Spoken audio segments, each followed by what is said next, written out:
Wel, helo a chroeso nôl. Mae stori arall gen i heddi.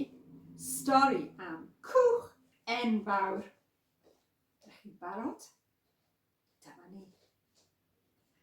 Amser hir yn ôl, roedd pobl yn bod yn drwg. Roedd pobl yn meddwl am eu hunain yn lle meddwl am Duw. Roedd hyn yn neud Duw yn drist iawn iawn. Ond roedd un dyn o'r enw Noa. Roedd Noa yn caru Duw, ac roedd Duw yn caru Noa. Roedd Duw yn caru pawb, ond Noa oedd yr unig un oedd gwrando arno.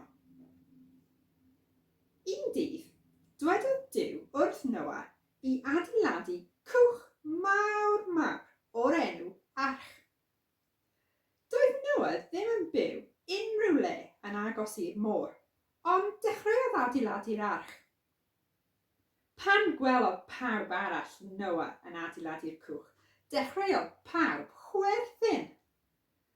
Dywedodd Noa wrthyn nhw bod Duw yn mynd i danfon llifogydd mawr dros yr holl byd, ond doedd neb eisiau clywed.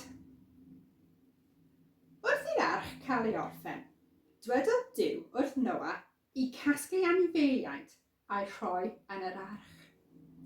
2 eliffant, 2 llew, 2 cath, 2 o bob math o anifail yn y byd. A dyma Noa, ei deulu a'r holl anifeiliaid yn mynd mewn i'r arch a caeodd Duw y drws. Yna, dechreuodd hi bwrw glaw, a bwrw, a bwrw. Dechreuodd yr afonydd a'r moroedd gorlifo, tan bod llifogydd dros y byd i gyd. Daeth y glaw am 40 dydd a 40 nos, ond roedd Noa, ei deulu a'r anifeiliaid yn saff yn yr arch. Glaniodd yr arch ar ben mynydd uchel.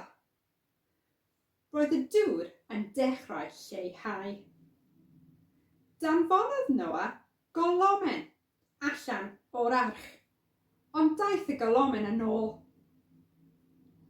Ar ôl wythnos, danfonodd Noa y golomen allan eto. Y tro yma, ni ddaeth y golomen yn ôl.